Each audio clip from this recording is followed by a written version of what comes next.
Desde el oriente de El Salvador, somos Emaús TV, una señal que viene desde lo alto. Y estamos viendo Hechos de los Apóstoles y vamos a tener el estudio hoy del capítulo 16, versículo 35 al versículo 40, y si hay tiempo vamos a ir al capítulo 17. En los pasajes anteriores que estuvimos viendo en este capítulo vimos algunas cosas fundamentales y vimos como la obra misionera del apóstol Pablo está queriendo ser estorbada. Hay persecución, hay gente que está en contra del evangelio, y vimos, la conversión de un hombre, el carcelero de Filipo, una conversión maravillosa, donde hubo milagros, donde hubo la manifestación de Dios a través de abrir las cárceles por medio de un terremoto. Esto fue fundamental para la conversión de este hombre. Ahora vemos que termina este hombre en este pasaje,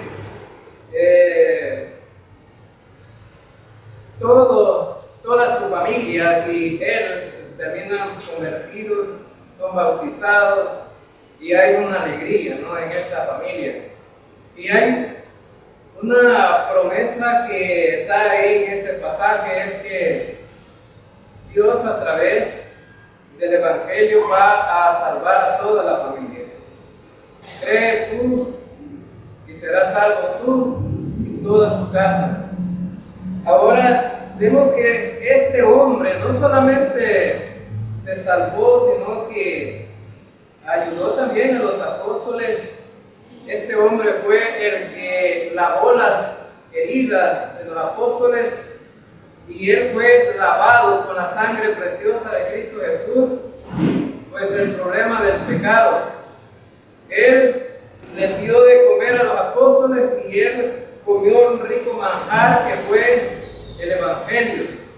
Así es que vemos una manifestación poderosa en las manos de Dios ahí en Filipo.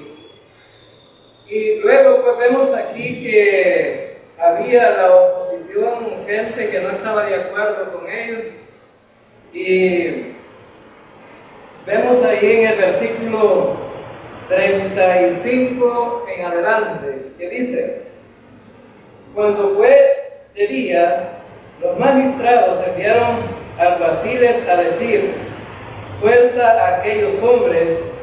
Y el carcelero hizo saber estas palabras a Pablo: los magistrados han mandado a decir que se os suelte, así que ahora salid y marchaos en paz. Pero Pablo les dijo: después de azotarnos públicamente sin sentencia judicial, siendo ciudadanos romanos, nos echaron en la cárcel y ahora nos echan encubiertamente, no por cierto, sino vengan ellos mismos a sacarnos. Y los alguaciles quisieron saber estas palabras a los magistrados, los cuales tuvieron miedo al oír que eran romanos. Y viniendo le rogaron, y sacándoles les pidieron que salieran de la ciudad. Entonces, saliendo de la cárcel, entraron en casa de Lidia, y habiendo visto a los hermanos, los consolaron y se fueron. Bueno, entonces vemos aquí que después de la manifestación poderosa de Dios en la cárcel, después de que Pablo y Silas estuvieron alabando a Dios en la cárcel, y a pesar de que había sufrimiento, había gozo en la cárcel, porque no dejaban de alabar a Dios.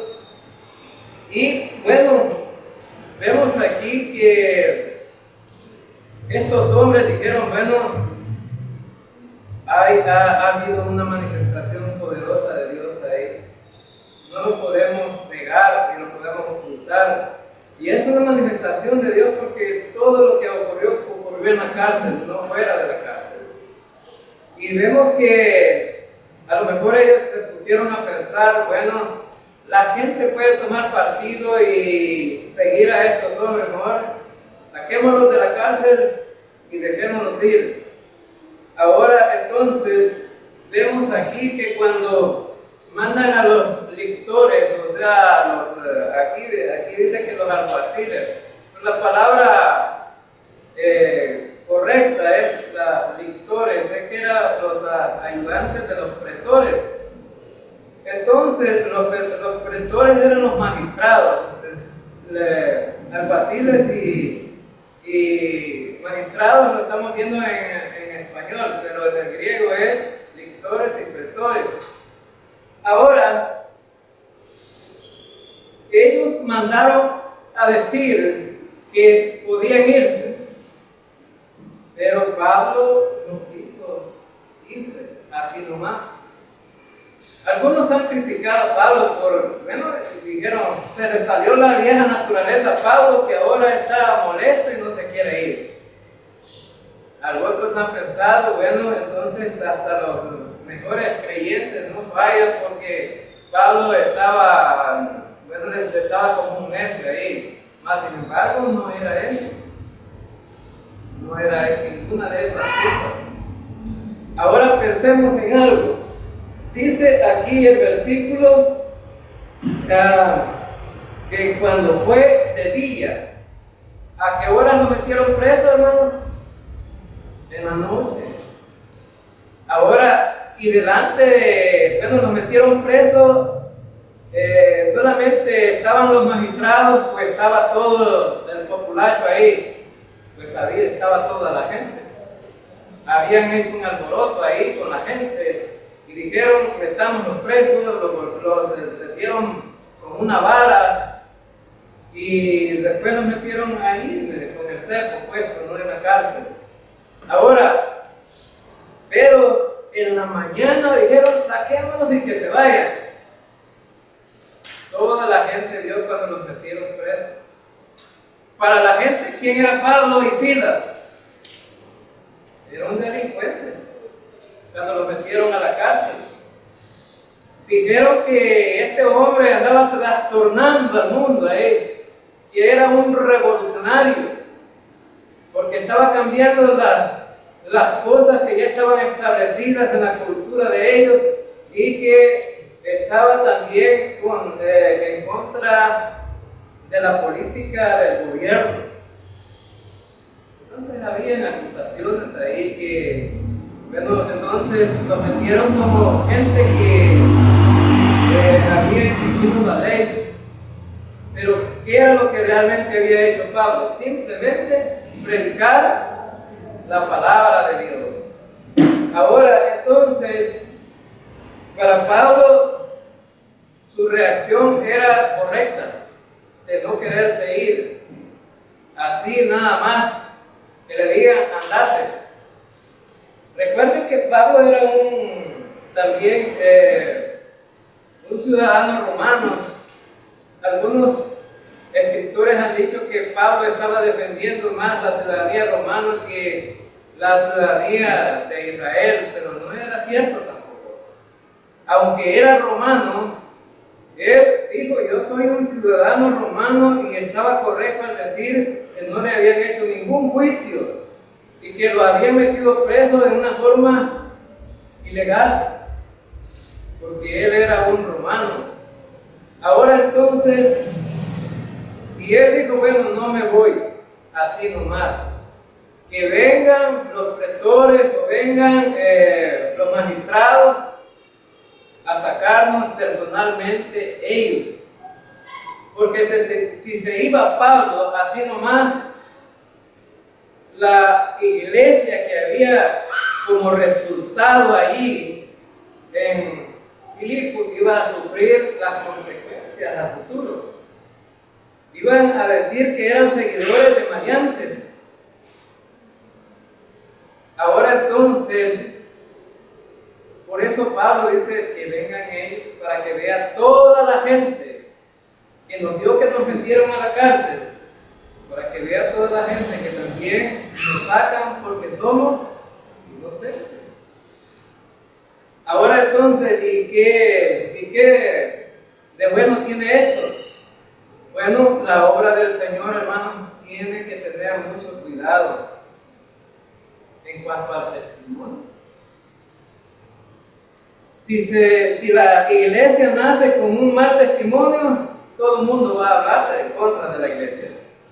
Y Pablo estaba predicando el Evangelio, había sido como resultado una mujer que se llamaba Lidia y muchos que la seguían, y había muchos convertidos ya ahí. Pero Pablo quería tener el cuidado de que no dijeran que la iglesia era una guarida de delincuentes. Ahora entonces, por eso es que es importante, hermanos, también el testimonio de la vida de la iglesia. Porque, ¿qué dice la gente de la iglesia? ¿Cuál es el pensamiento de la gente en cuanto a nosotros como iglesia? Aquí específicamente la iglesia de Chapetique. ¿Qué dice la gente de nosotros? Algunos dicen, bueno, ¿qué importa que lo que la gente diga? Pero cuando hablan personalmente de uno, y a lo mejor quizás sea correcto, pero cuando habla de toda la iglesia es la iglesia del Señor, ¿verdad? Y entonces, y el testimonio de vida de iglesia dentro de una comunidad, y más si estamos en observación de aquellos que no son creyentes, es importante. Y por eso Pablo no quería irse haciendo más, quería dejar establecido que los creyentes era una gente que realmente había sufrido cambios en la vida. Era una gente que ya no eran los mismos que eran antes de ser salvos, que había una conversión genuina en la vida de los creyentes. Ahora entonces vemos que por eso es que tiene sentido que el apóstol no quiso irse así nomás. Ahora entonces vemos por eso en este pasaje es algo interesante esto. Y dice el versículo 36 que el carcelero hizo saber estas palabras a Pablo que enviaban a decir los magistrados. Y Pablo dijo que vengan ellos a sacarlo. En el versículo 38 dice, y los alguaciles hicieron saber estas palabras a los magistrados, los cuales tuvieron miedo al oír que eran romanos. ¿Y cuál era el miedo? Porque Pablo los podía denunciar también que a ellos habían hecho una injusticia con ellos. Pablo hubiera puesto una demanda en contra de aquellos que lo habían metido preso y la ley hubiera amparado a Pablo y aquellos iban a ir presos. Pero la idea de Pablo no es hacer eso, sino más bien salir librado como personas que realmente no eran delincuentes de la cárcel. Ahora entonces, y dice el versículo 39, y viniéndole rogaron y sacándole, les pidieron que salieran de la ciudad. Ahora, hermanos, qué gran diferencia, ¿no? Cuando los metieron a la cárcel, ¿cómo los metieron a la cárcel? ¿Les rogaron que metieran a la cárcel a esta gente? No. Los golpearon, los maltrataron, los metieron a la fuerza ahí. No eran culpables, porque lo que predicaban ellos no tenía nada que ver en contra de ellos. Ahora el sistema ahí. Pero, más sin embargo, ¿cómo los sacaron de la cárcel? Les rogaron. Llegaron humildes. Es que, hermanos, la justicia prevalece, ¿no? En cuanto a la injusticia, todo sale a luz. Todas las cosas pueden salir a luz, lo que es verdad y lo que es mentira.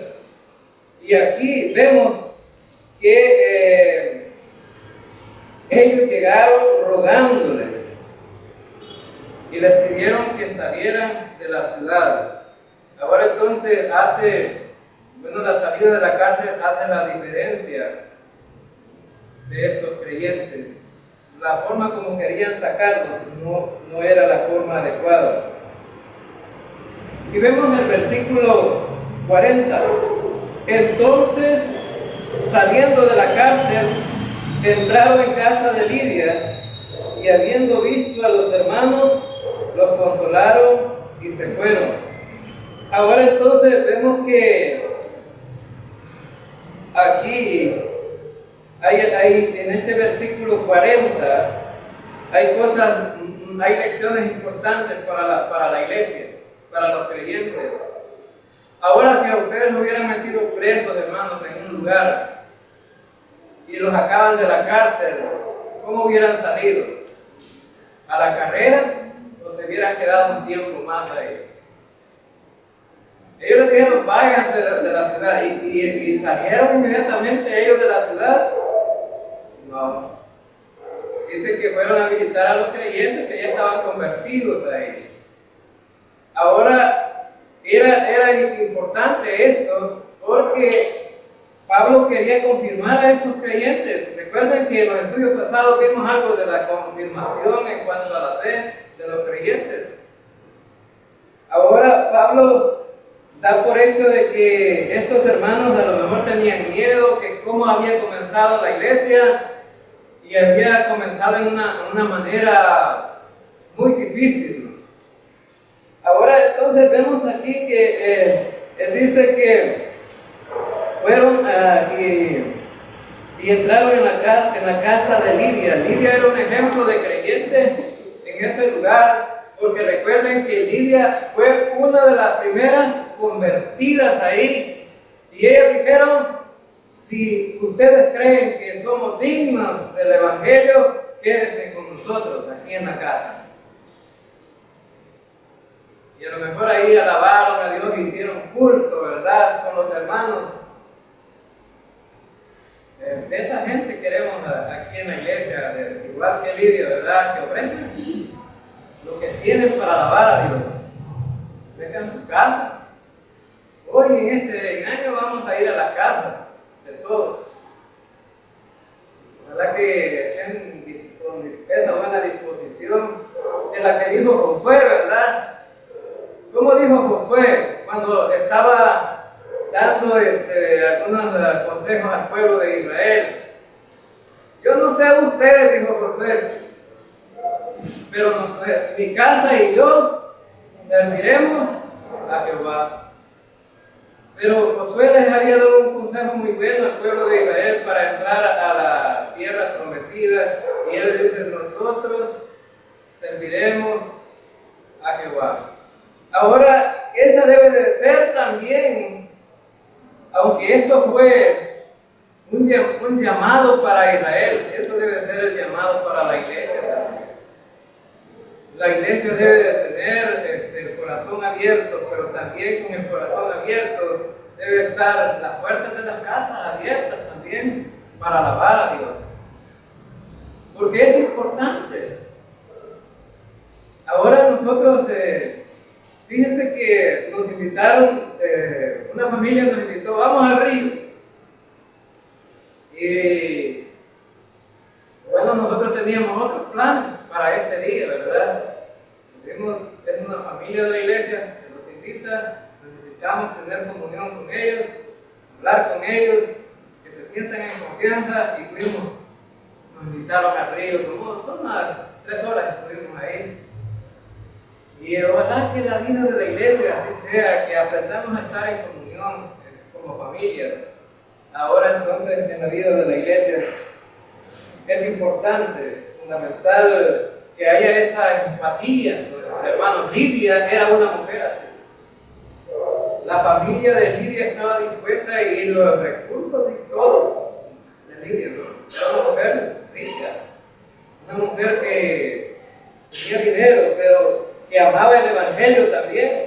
Y vemos ahí que cuando vieron a los hermanos, dice que los consolaron. Otra cosa importante para nosotros, hermanos, cuando nos visitemos como creyentes, en lugar de quizás hablar de otras cosas como chambres y cosas así, lo mejor quizás será consolarnos unos con otros, ¿no?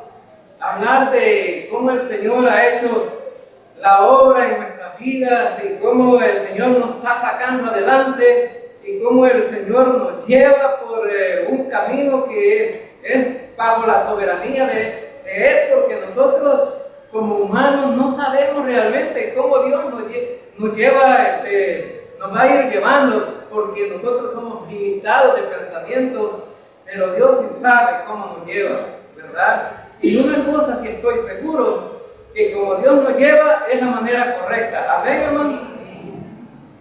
Dios nos consuela, nos anima, nos ayuda en las tribulaciones, nos alienta en las debilidades, en los problemas. Él nos aconseja a través de la palabra de Dios. El Señor es la persona que necesita cada creyente.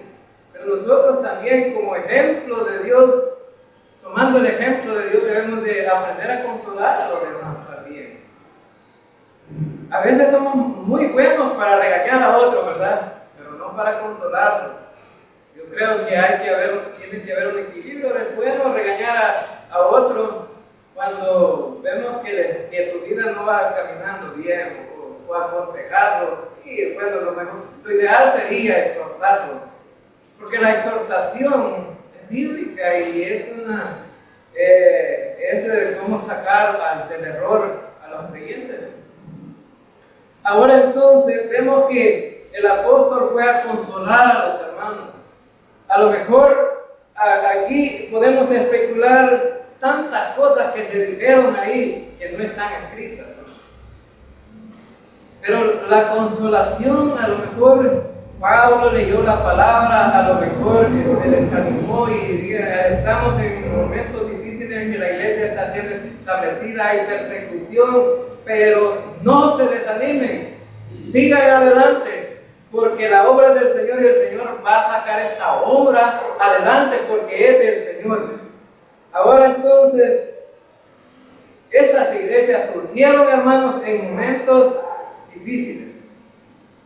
Y vamos a ver otra iglesia, porque a partir de el capítulo 16 para acá, hay 3 capítulos de persecución de la iglesia, y el mismo patrón, judíos que estaban enojados por la predicación de Pablo, personas que no amaban el Evangelio y que realmente estaban oponiéndose, ¿no?, a la conversión de todos los seguidores de Cristo. Les caía mal. Igualmente ahora hay tiempos muy difíciles de gente que está siempre como una piedra de tropiezo para la obra del Señor. Nosotros quisimos evangelizar todos esos cantones, caseríos de Desori, y los más opositores eran los religiosos. Y cuando hablo de los religiosos, no solamente me estoy dirigiendo a los católicos, sino a los llamados, entre comillas, creyentes de la zona, pero que decían también, igual que cuando Pablo llegaba a los lugares, que había hombres que estaban trastornando el mundo. Nosotros ahí estábamos predicando la sana doctrina del Evangelio, pero a ellos les parecía un mensaje equivocado. Ahora entonces, vemos que el ánimo era importante para estas iglesias nacientes ahí. Luego dice que consolaron a los hermanos y se fueron del lugar. En el capítulo 17, vemos en el versículo 1 que pasaron Antípolis y Apolonia y llegaron a Tesalónica, donde había una sinagoga de los judíos. Y Pablo, como acostumbraba, fue a ellos, y por 3 días de reposo discutió con ellos. Ahora, una de las cosas importantes que vemos en estos versículos es que Pablo va siguiendo el mismo patrón de evangelismo. Fíjense que ¿cuáles son los lugares que escoge Pablo para llegar primero a predicar el evangelio? Las sinagogas. ¿Y de quién eran las sinagogas? De los judíos. ¿Y por qué era importante que Pablo usara esta estrategia? Era porque los judíos tenían un culto público y cuando habían visitas les daban oportunidad de tomar el púlpito y hablar a los demás. Y por eso Pablo dice, bueno, la oportunidad de tener el púlpito es la oportunidad de predicar el evangelio.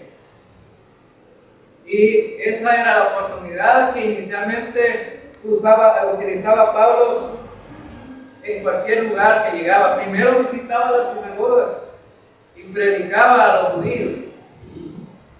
Ahora, entonces, hermanos, muchas veces quizás nos ha pasado a nosotros también que de repente no estamos hablando con inconversos, sino con personas que dicen ser creyentes, pero que a veces necesitamos presentarles el evangelio porque no lo conocen. Si ustedes hablan con la gente de las iglesias de aquí, que hay el Chapetije, y les preguntan qué es el evangelio, ¿qué creen que van a decir ellos? No van a dar un concepto correcto. Van a decir que el evangelio es la palabra de Dios. Y es correcto eso, hermanos, esa respuesta, porque palabra de Dios es también aquello que no es evangelio. Porque el mensaje de Dios no se limita al evangelio, sino se limita a muchos mensajes, ¿no? De diferentes índoles. Pero el mensaje del evangelio es el mensaje fundamental para la salvación, para que la gente perdida se pueda salvar, o la gente que no ha conocido a Cristo se pueda salvar. Ahora, algunos dirán que el evangelio es Mateo, es Marcos, es Lucas, es Juan. Y es correcto eso. Bueno, así le llamamos a esos libros. Pero la palabra evangelio significa buenas nuevas o buenas noticias. Pero el evangelio de Mateo, el evangelio de Marcos, el evangelio de Lucas y el evangelio de Juan solamente tienen buenas noticias, hermanos. No solamente hay buenas noticias ahí, sino que hay también malas noticias en esos evangelios. Ahora entonces, por eso es que necesitamos aclararle a la gente el concepto correcto para la salvación del evangelio. Ahora entonces, llegaron allí y en Tesalónica vamos a ver también estableciendo una iglesia en momentos difíciles. Quizás podemos llamar así. La iglesia de Tesalónica se estableció en circunstancias difíciles. Ahora vemos aquí en el versículo 2 que Pablo utilizó 3 días de reposo y discutió con ellos. ¿Con quiénes? Con los judíos. ¿De qué hablaba Pablo con los judíos? Bueno, hablaba del evangelio. Ya lo vamos a ver en los siguientes versículos. En el versículo 3 dice, declarando y exponiendo por medio de las Escrituras que era necesario que el Cristo padeciese y resucitase de los muertos, y que Jesús, a quien yo os anuncio, decía él, es el Cristo. Ahora, fíjense que en el versículo 3 está delimitado el mensaje de Pablo. Hasta ahora Lucas ya no está interesado en escribir mensajes tan largos acerca de la predicación de Pablo, porque ya puso los primeros ejemplos en las primeras iglesias donde Pablo predicó. Hubieron mensajes largos, ¿no? Desde la explicación desde el Antiguo Testamento al Nuevo Testamento, igual que Bernabé, igual que Pedro, explicaron así, ¿no? Sermones largos. Pero ahora Lucas escribe y resume en el versículo 3 del mensaje de Pablo. En primer lugar, Lucas escribe en este versículo 3, dice que Pablo expuso por medio de las Escrituras. ¿Qué fue lo que usó Pablo para predicar el mensaje? No solamente es hablar con la boca, hermanos. Y a veces nosotros somos buenos con la boca, ¿verdad? Pero es un mensaje que no va a filtrar en la gente. ¿Y saben por qué? Porque el mensaje no es nuestro, el mensaje es de Dios. ¿Y el mensaje de Dios a dónde está? En la palabra de Dios. Y la gente ve como autoridad la palabra de Dios, pero no ve como autoridad nuestra palabra. Por eso la gente tiene este concepto que dice: al papel aguanta todo lo que le ponen, pero si es algo que proviene del hombre. Pero lo que proviene de Dios tendrá una mentira, hermanos, que podría engañar a la gente, ¿no? Y todo el mundo reconoce la Biblia como la palabra de Dios. Por eso, cuando nosotros vamos a predicar un mensaje, lo primero que saque usted es la Biblia. Y dígale a la gente: es la palabra de Dios, no es mi palabra, es la palabra de Dios. Pablo, para predicarle a los judíos conocían el Antiguo Testamento, ¿sí? Conocían la ley, conocían los salmos.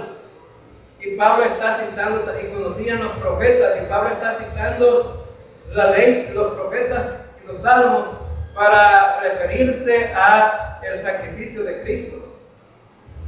Y por eso Pablo dice que su mensaje fue expuesto a través de las Escrituras. Ahora, ¿saben ustedes, hermanos?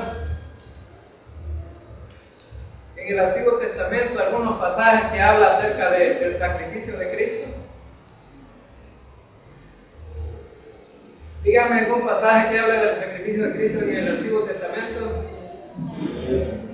Isaías 53, 52 hay en la parte final, 53 y en la parte inicial del 54. Deuteronomio.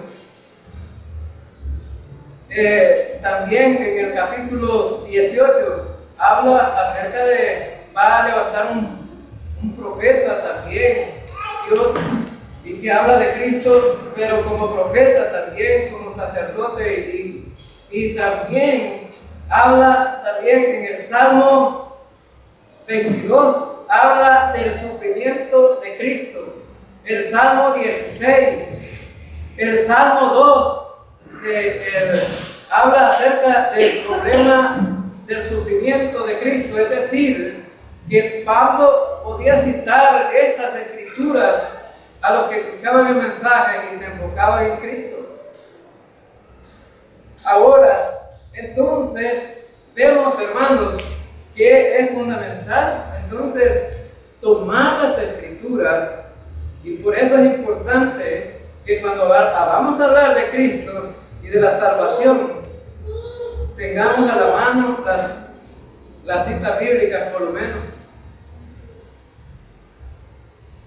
Fíjense que a la otra vez yo estaba en la casa y de repente llegaron los testigos de Jehová. Yo tenía la Biblia muy cerca, pero yo quería que fueran rápidos. Le voy a traer la escritura, me pongo a platicar con él, voy a platicar mucho tiempo. Y casualidad que me dijeron que andan predicando el Evangelio. Qué bueno, dije yo, que andan predicando el Evangelio. ¿Y qué es el Evangelio? Me dice que andamos predicando la palabra de Dios. ¿Era un concepto correcto del Evangelio? ¿Y cuál es el concepto correcto del Evangelio? Pablo escribió un concepto correcto del Evangelio en la primera carta a los Corintios, capítulo 15, versículo 3 y 4, cuando dice que Cristo murió por nuestros pecados, conforme a las Escrituras, fue sepultado y resucitó al tercer día, conforme a las Escrituras. Entonces, ellos no pudieron definir ese concepto y pues yo se los aclaré a través de la misma Biblia que ellos me daban. Lea tal pasaje, y ellos lo leían. Y de repente terminó la plática como que yo era maestro y ellos eran los estudiantes, ¿no? Yo solamente citaba las citas bíblicas de memoria y ellos las leían. Y es importante aprender las Escrituras también. Y no lo digo para cantarme, hermano, sino porque nos saca de apuros en momentos que necesitamos realmente dar una respuesta a aquellos que la demandan. Así como dice el apóstol Pedro, ¿verdad? Ahora, dice el versículo 3, que en una forma resumida habla del Evangelio, dice que era necesario que el Cristo padeciese, y cuando habla aquí que el Cristo padeciese, ¿a qué se refiere? Se refiere al sacrificio de Cristo. Pero también dice, y resucitase de los muertos, habla de la resurrección. Y que Jesús, a quien yo os anuncio, decía, Él es el Cristo o el Mesías. Es el Mesías, el prometido para el pueblo de Israel. Y también es nuestro Salvador. Amén, hermanos. Es nuestro Salvador. Cristo es el que vino a morir por nosotros. Nos compró con su sangre preciosa y podemos por eso darle la honra y la gloria a Él. Porque la Escritura dice que Cristo vino a salvar al pecador. Ahora, entonces, lo interesante del mensaje que Pablo predicaba y que nosotros debemos de predicar también. Lo interesante de este mensaje es que tiene un efecto muy bueno. Ahora, estamos entrando en un lugar donde la filosofía se manejaba así, es decir, que la filosofía era como un mensaje principal en esa región, porque estamos llegando en territorio griego, ¿verdad? Entonces, y vemos ahí que el efecto de la predicación del Evangelio estaba dando buenos resultados, así como dará buenos resultados si nosotros predicamos el Evangelio. En el versículo 4 dice, y algunos de ellos creyeron. Cuando dice algunos de ellos, ¿a quién se refiere? A judíos. Algunos judíos se convirtieron ahí. Después de 3 días de discusión en la sinagoga, hablando las Escrituras, llevando el mensaje del Evangelio, algunos judíos creyeron y se juntaron con Pablo y también con Silas, y de los griegos piadosos gran número, no solamente judíos sino también griegos, es decir, estaba convirtiendo los gentiles también aquí. Y mujeres nobles no pocas. Cuando leo este versículo no me acuerdo del hermano Francisco Albanés. Mi hermano Francisco Albanés tenía una idea de la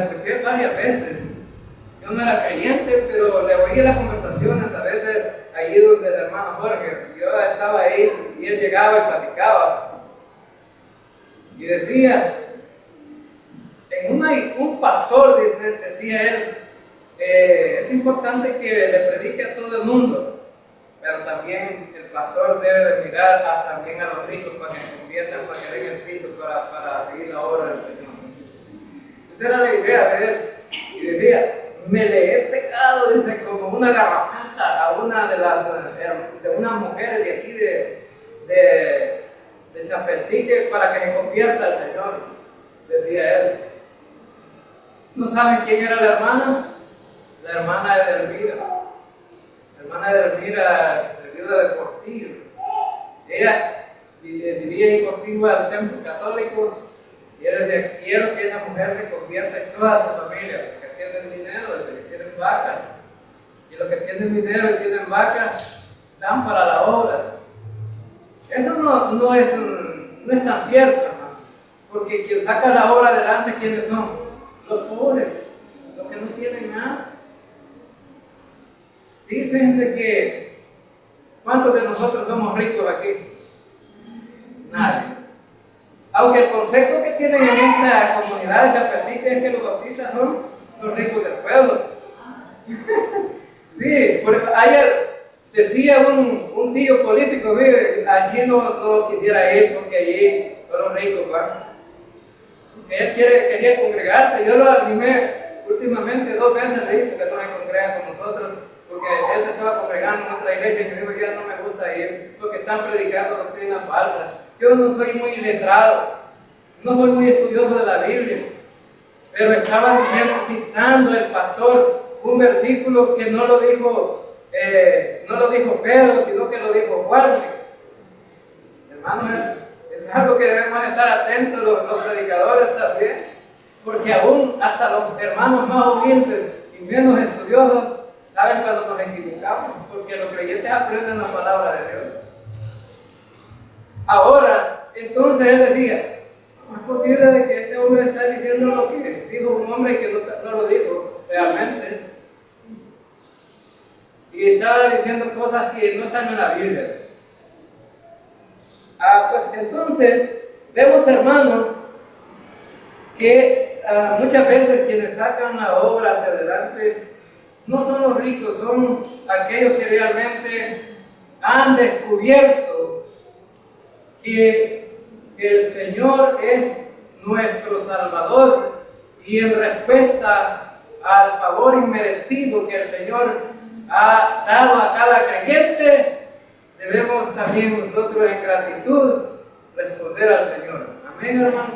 Y en la Biblia tenemos uno de los ejemplos muy importantes y fundamentales en cuanto a esto.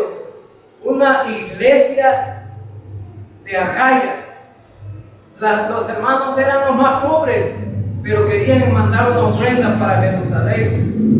Y dice Pablo que primero se dieron a sí mismos y luego dieron el dinero.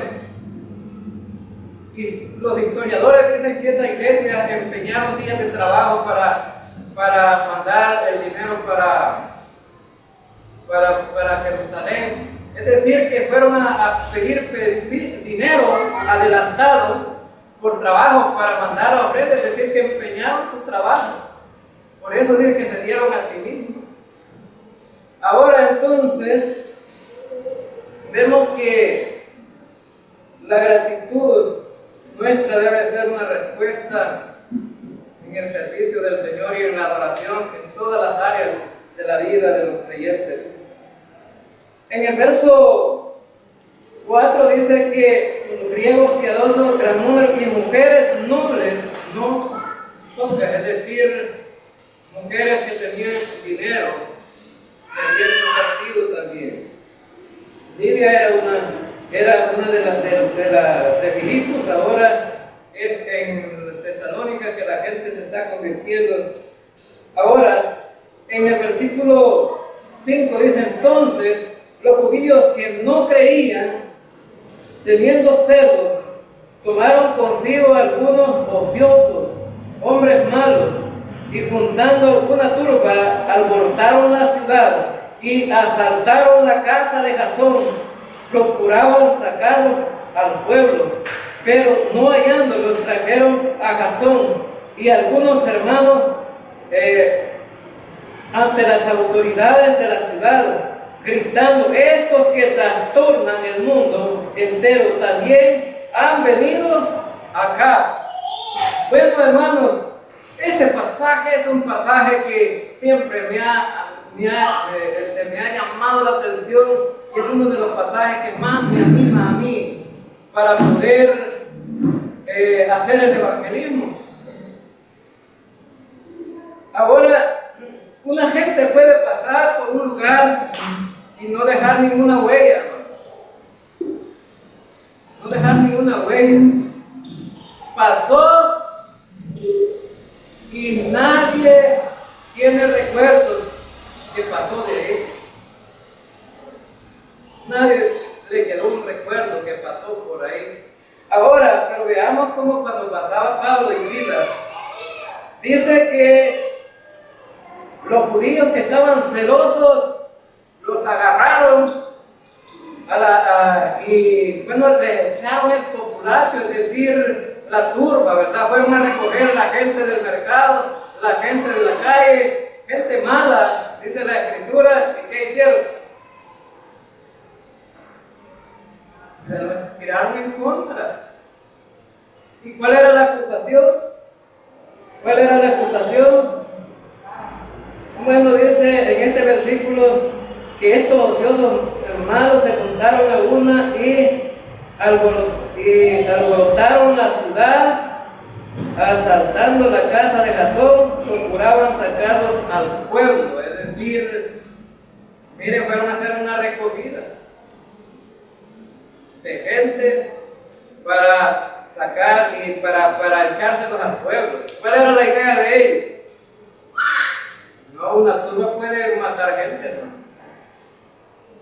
Y hacer desaparecer. Pero dice el versículo,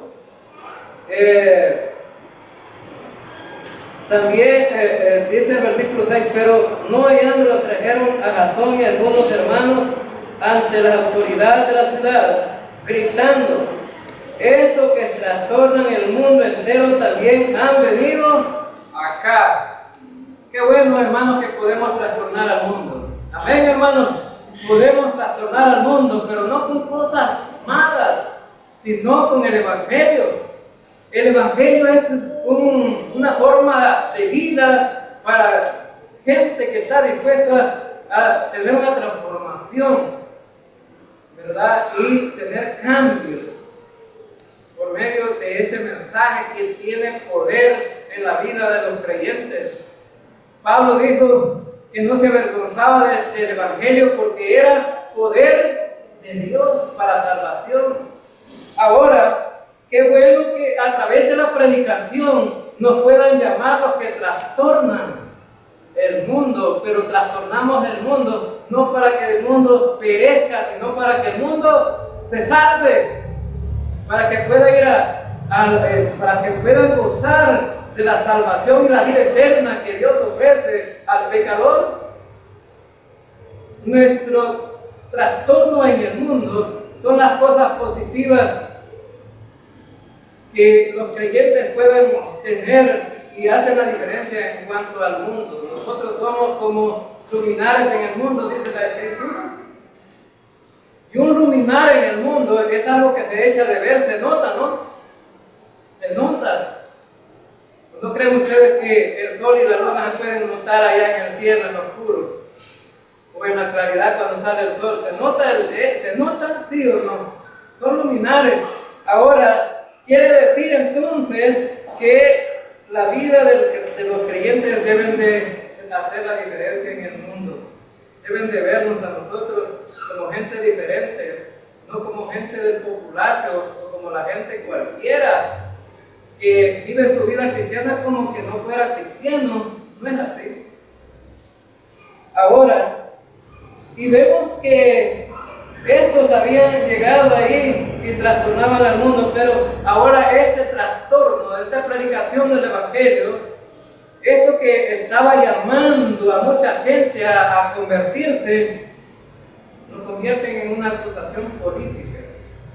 Y dice el versículo 7, a los cuales Jasón ha recibido, y todos estos contravienen los decretos de César, diciendo que hay otro rey, Jesús. ¿Era cierto esto, sí o no, hermano? ¿Hay un rey Jesús? Sí. Pero Jesús estaba en contra del rey que gobernaba ahí. No tenía nada que ver ese mensaje. Pero ellos lo convirtieron en un mensaje político.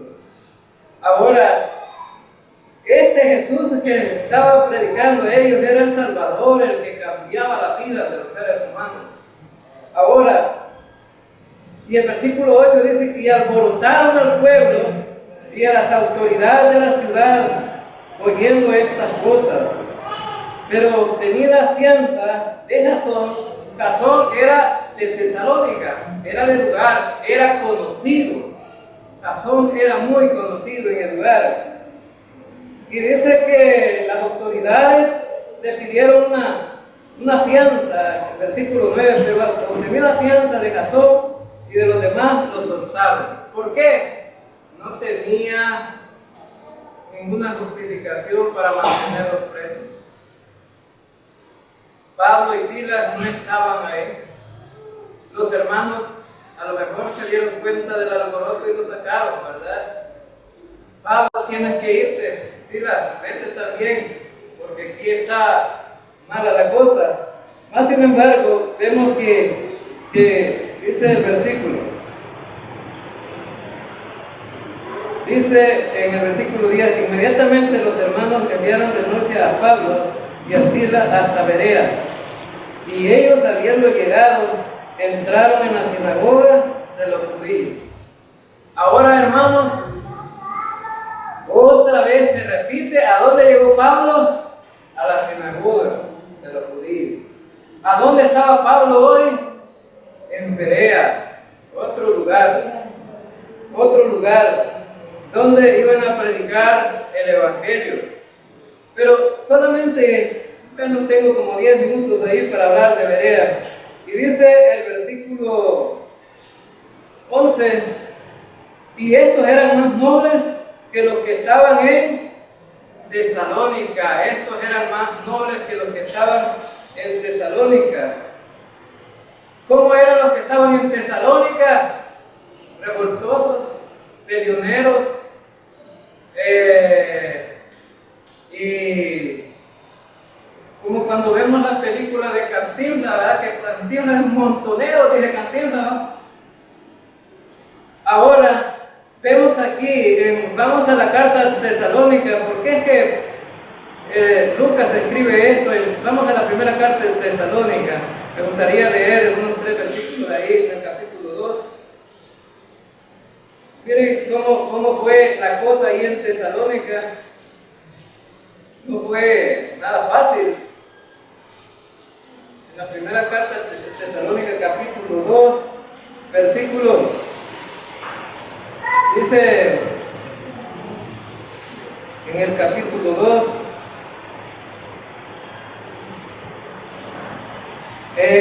versículo 14 en adelante, porque vosotros, hermanos, venisteis a ser imitadores de las iglesias de Dios en Cristo Jesús, que están en Judea, pues habéis padecido de los de vuestra propia nación.